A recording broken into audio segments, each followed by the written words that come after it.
dia, boa tarde, boa noite, gente. Estamos aqui no 10º Congresso de Cuidados Paliativos da NCP. Estou tendo a grata oportunidade de estar com o Rodolfo. O Rodolfo já é conhecido de muitos de nós, paliativistas, e hoje a gente vai ter a oportunidade de ouvir um pouquinho mais dele, sobre a trajetória dele dentro dos cuidados paliativos. Rodolfo, queria ouvir primeiro um pouquinho assim, da sua formação, onde que você está, se você pudesse compartilhar com a gente. Obrigado pelo convite, a honra é toda minha aqui. Eu me formei em Uberaba, na UFTM, em 2007, e depois eu fiz residência de clínica médica, em Franca, São Paulo, de onde eu não saí mais. Depois da residência eu fiz uma pós no Einstein, indo e vindo à distância, né, semi, e o estágio final dessa pós em dor, que eu fiz no Einstein, era em Barretos, no Hospital do Câncer, e aí no setor de cuidado paliativo. Eu já tinha uma paixão pela área desde o internato, posso contar um pouquinho disso também depois. Claro. Aí eu falei, não, eu quero seguir por esse caminho aqui. Então concluí a pós, já tinha residência, comecei o ambulatório de cuidados paliativos no Hospital do Câncer, lá de Franca. Eu fui convidado coincidentemente nessa época. E dali não parei mais, fazendo ambulatório, comecei na assistência domiciliar e a coisa foi crescendo, graças a Deus. E alguns anos depois eu fiz a prova de título. Eu já tinha os pré-requisitos, quer seja residência, experiência comprovada, e foi dando tudo certo. Esse foi resumidamente meu caminho ali desde a residência para os cuidados paliativos. Que legal. Você é uma referência para todos nós, a gente já lhe vê assim, mas a gente como paliativista gosta de saber também da biografia. Sim, eu queria saber um pouquinho da sua biografia. Quem realmente é o Rodolfo? Ok. Eu vou começar a chorar, né? Inclusive, deixa eu beber meu café. Eu tenho um lenço se for necessário. Pronto, deixa engatilhado aí. Não, eu tô brincando, mas eu nasci em Goiás, pra quem não sabe. Sou goiano. As pessoas acham que eu sou de São Paulo, mas eu sou goiano. Eu saí de Goiás com 17 para 18 anos para fazer medicina. Meu pai, um oficial de justiça do estado, que já faleceu, já faz uns 13 anos. Minha mãe dona de casa e tudo mais. A gente não tinha lá muitas condições, mas eu e o meu irmão nos formamos médicos em escolas públicas, né? E meu pai foi um grande vitorioso, ele nos viu formar, isso para mim foi uma grande honra, tá? Desde sempre quis ser médico e tudo mais, e saí para fazer medicina em Uberaba. E ali, fui me formando, estudando com bastante esforço, assim, no sentido de que as condições não eram muito ideais, né? Eu sou um cara, assim, falando de biografia, eu sou um cara muito família, eu gosto muito de momentos de família, eu sou um cara mais caseiro, mais tranquilo. A gente posta os vídeos lá na página, né, da ideia de que a gente é tão assim, mas eu sou um cara muito mais sossegado do que eu penso. Eu acho que eu transpareço isso um pouquinho na hora de falar, né, assim, quando eu dou uma aula, eu sou mais tranquilo.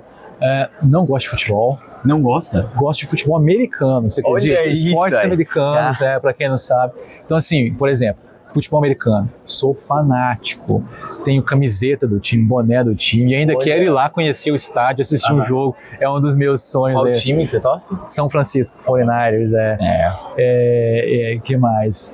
Eu sou um cara, assim, eu tento cuidar na medida do possível da minha saúde. Legal. Acho que eu poderia cuidar muito mais, na verdade, sinceramente falando. Você tem um autocuidado que é um favorito? Esse aí contar? Tem alguma coisa que você gosta? Além de fazer a gente rir. Eu vou te falar, o que eu mais, assim, vamos falar assim, o recurso que eu mais uso como para lidar com as dificuldades da vida, do dia a dia, principal é a espiritualidade. Espiritualidade, religiosidade é o recurso que eu mais utilizo. Eu desenvolvo muito isso, gosto, e eu sou assim, eu sou espírita, mas eu me sinto bem em vários ambientes. Então, recentemente eu fui numa igreja evangélica com a minha esposa, a gente amou estar lá, sentimos super à vontade. Entro em toda igreja católica para rezar, para ficar ali. Então, assim, eu uso muito esse recurso no meu dia a dia, até como autocuidado. Claro. Então, assim, meditação, oração, todos os dias, 2, 3 vezes por dia. Eu acho que é o que mais me fortalece. e preciso melhorar, confesso, já vou até um confessionário aqui. A parte física, né? Assim, acaba ficando um pouquinho de lado. Não recomendo, precisa ver isso aí, precisa melhorar isso aí. A gente vai marcar uma corrida então depois? Eu gosto de corrida, vamos marcar uma corrida. Ontem eu corri aqui, você acredita? Me deu um repente, assim, um repente de autocuidado. O sol, a areia, o barulho, paliativo, eu vou me paliar. Eu fui e corri, E aí você falando, né, você falou, eu imagino que lá na UFTM, não sei se você teve contato com o cuidado paliativo, mas como que o cuidado paliativo surgiu propriamente na sua vida? Como foi? Ok. Eu ali, durante o internato, tá? Eu fiz um estágio paralelo à faculdade, extracurricular, no Hospital do Câncer lá de Uberaba. Chama Hospital Dr. Hélio Angotti. Está lá até hoje, hospital super referência. E lá, nesse estágio, eu ajudava as colegas da oncologia a fazer evolução, prescrição, rotina ali como interno, não tinha nem CRE. E elas acompanhavam tudo. E aí ali eu tive contato com esse sofrimento, né? Então é um hospital público, muitas pessoas de várias cidadezinhas da região, cidades pequenas, pessoas super humildes, internadas com diagnósticos avançados, com câncer em fase avançada, muita dor, sabe? Essas questões que hoje a gente aborda. Isso foi em 2000 e... Vou entregar. Eu entrei em 2005. Então, assim, eu tô falando de 20 anos atrás. Então, o que hoje a gente defende para dor, na época, não, né? Então, isso me chamou muita atenção, mexeu comigo, me incomodou muito mesmo. Te gerou inquietude? Me gerou uma inquietude. Falei, não pode ser assim, não tem mais nada para fazer, vai ficar ali até morrer dessa forma, em sofrimento, em dor. E aí foi quando eu concluí o curso, fiz a clínica médica, mantendo essa pegada ali nos meus pacientes, como R1, como R2. E aí eu fui fazer a pós em dor, que eu te contei agora há pouco. Por isso, porque a dor me incomodava, a dor. Você ficou tão mexido com os pacientes com dor, que aí você foi atrás da dor. Eu fui no Einstein fazer. Já tinha um nome assim, é uma coisa que a gente vê com muitos colegas, a Andréa Nogueira falou isso, o Daniel Forte falou isso, porque lá atrás o nome cuidado paliativo não era tão bem claro. Você já tinha ideia desse nome para cuidado paliativo ou não? Tanto é que até essa altura da história que eu tô te contando, eu não sabia o que era cuidado paliativo. Entendi. Eu não sabia, 2005, 2006, 2007. Aí eu já estou entrando aqui no final da residência de 2010 já. Eu não sabia o que era cuidado paliativo, esse nome. Aí foi no estágio prático da pós em dor, que eu te contei agora porque foi em Barretos. Vou fazer lá no cuidado paliativo. Primeira vez que veio o nome. Falei, cara, é isso que eu já busco. Olha. É isso. Entendeu? Então eu já estava nessa busca inconsciente, e ali eu tomei conhecimento da teoria e comecei, foi assim. Que legal, nossa, é incrível ouvindo assim. E queria lhe perguntar, em meio a esses mais de 20 anos aí nessa trajetória, né, quase 20 anos, o que lhe faz continuar? O que lhe faz não parar? Ok, eu acho que o principal que me faz não parar é os casos que você consegue aliviar o sofrimento. Então tem muitas dificuldades, muitos impasses, muitos entraves, mas basta uma família, um paciente, e graças a Deus não foi só um ao longo desses anos, foram vários, mas bastava um para falar assim, doutor, obrigado, sabe? Consegui aliviar minha dor, ou conseguiu aliviar a dor da minha mãe, da minha avó. Hoje ela tem uma qualidade de vida, ou ela teve um fim de vida que não foi tão sofrido. Isso me dá gás. Outra coisa que me dá muito gás, e eu estou encontrando isso muito aqui no Congresso, o feedback das pessoas com relação a tudo que a gente compartilha e faz nas redes sociais. Então isso também me motiva, sabe? Pessoas que me abordam e falam assim, olha, tal vídeo seu me ajudou a entender. E hoje eu vejo o cuidado paliativo com outros olhos. Acabou. Eu não preciso de mais nada. Só de ouvir aquilo ali que você ajudou a mudar uma mentalidade, sabe? Às vezes de um profissional, poxa, não preciso de... Para que estímulo maior que isso?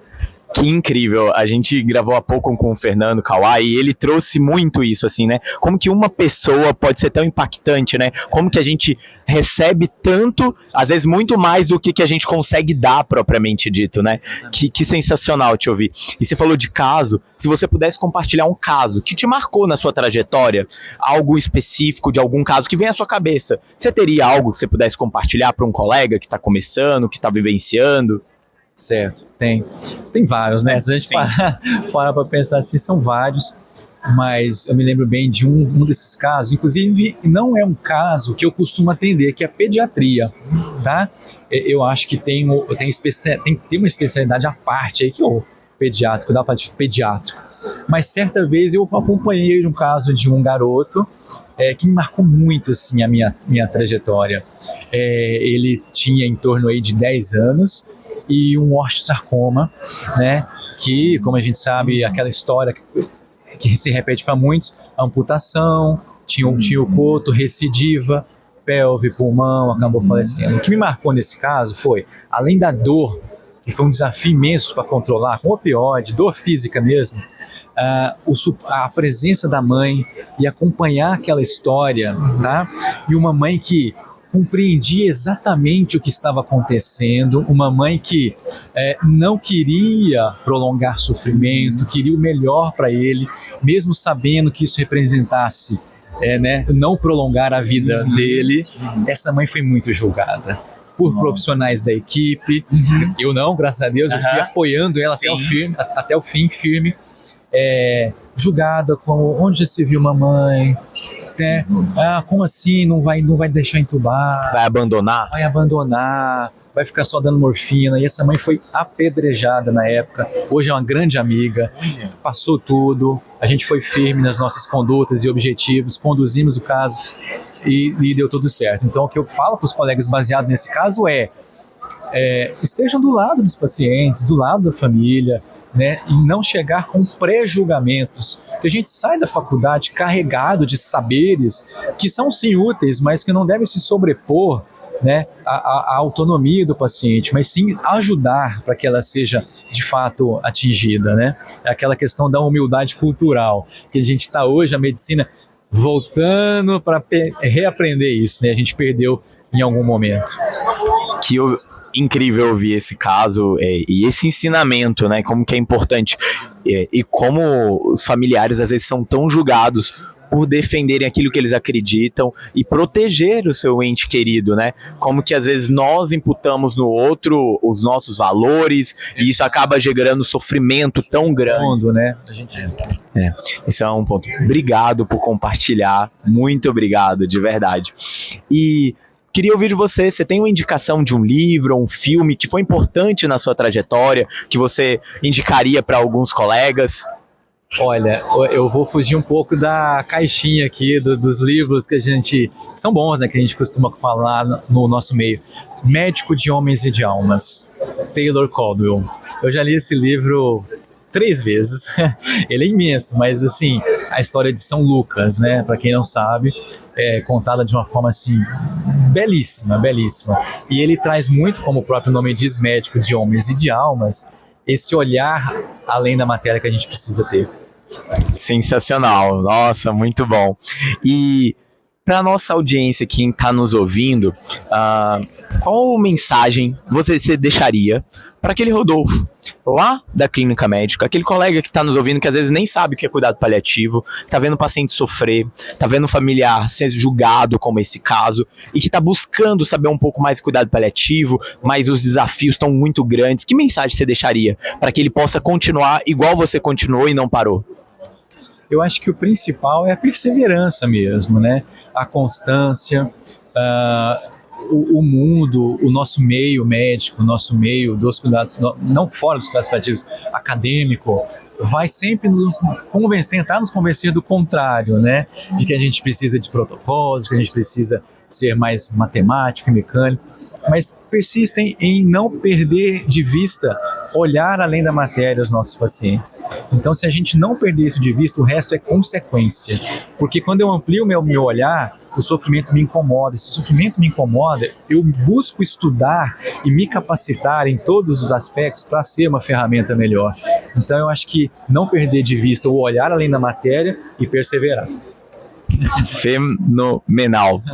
Eu sei que você também é muito ativo na NCP, lá em São Paulo também, e para continuidade até dessa sua mensagem, como que você imagina o cuidado paliativo no futuro? Você pensando, né, naquele lá em 2005, eu também, durante a minha residência de clínica, eu nunca tinha ouvido falar de cuidado paliativo. Como que você imagina nesse momento agora, com a política, com um evento como esse, mais de 2.500 pessoas, né, o latino-americano daqui a 2 anos, como que você imagina, o que você vê para o futuro do cuidado paliativo no Brasil? Eu vejo a continuidade do que já está acontecendo. Eu acho que vai continuar crescendo. Graças a Deus. Sabe por quê? Eu acho que isso vem ao encontro de uma necessidade que as pessoas estão desenvolvendo. Há uma mudança de paradigma acontecendo na saúde, não é só nas doenças graves, onde os pacientes e famílias cada vez mais exigem, entre aspas, serem vistos não só como doenças. Então, o cuidado paliativo vai ao encontro disso, desse anseio. Então satisfaz, junta a fome com a vontade de comer, satisfaz. E os próprios profissionais também se veem limitados.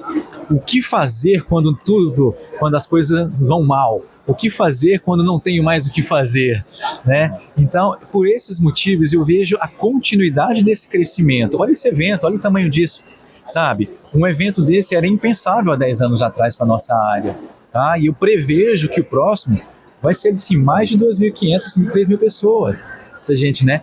Então, eu acho que a coisa vai continuar crescendo, mas que cresça com o pé no chão, com responsabilidade e com boa formação técnica. Isso é o grande desafio, tá? Boas pós-graduações, bons cursos, sempre muito bem, pé no chão, embasados. Esse cenário que você comentou é inevitável. O que a gente tem para o futuro realmente incrível e os nossos pacientes merecem e precisam disso. E você falou de uma boa pós-graduação. Conta pra gente um pouquinho. Eu sei que você tem uma coordenação, que você é coordenador. Fala onde as pessoas podem te encontrar.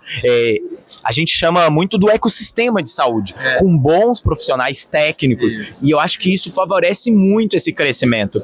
Então, compartilha um pouquinho na rede social também, para quem não te segue. Se tiver algum perdido aí que ainda não te segue, onde te encontra, compartilha um pouquinho, a gente coloca aqui embaixo também. Fechou. Eu acho assim, a minha rede social, eu tenho uma árvore de links na bio, que já leva as pessoas para onde elas quiserem. Então é Rodolfo Moraes Pali. Sintam-se convidados, tento trazer um pouco de leveza e embasamento técnico para tudo isso que a gente está falando. Então tem a pós-graduação, em parceria com a ArtMed, que eu coordeno. Então tem a pós para prescritores e não prescritores, com um time de professores assim, fora de série, colegas selecionados assim, com a maior capacidade técnica que a gente está falando, pessoas que fazem o que falam, isso é muito importante. E tem também os meus cursos, né, que eu sempre estou fazendo. Tem uma comunidade paliativa para discutir esses assuntos, onde eu acompanho os alunos, né? Eu sempre com essa preocupação para que as pessoas tenham uma boa formação. Que legal. E a pós-graduação é presencial, é online, onde que é? Comenta um pouquinho, porque tem gente ouvindo de todos os locais aí. Essa pós-graduação é totalmente à distância, EAD 100%, tá? Tem 1 ano de duração e assim, é bem bacana, tá tendo um feedback bem legal mesmo. Gente, esse é Rodolfo Moraes, uma oportunidade incrível de te ouvir, de compartilhar um pouquinho. Obrigado por essa trajetória, obrigado por se mover pelo propósito, de a inquietude que você teve ao ver aquele paciente com dor, te trazer e gerar esse profissional que nós e os pacientes têm a oportunidade de ter, e os alunos também. E eu quero te deixar um desafio, já que você falou da corrida. Sou corredor, amanhã vamos correr na orla, mais uma vez, vamos lá, beira-mar, vamos fazer um longão, te encontro lá amanhã, e aí? Combinado. Olha só, hein? Gente, muito obrigado. Até mais. Esse episódio especial, gravado com a Su como videomaker aqui, com o nosso cafezinho, aqui no 10º Congresso de Cuidados Paliativos da NCP. Até o próximo. Tchau.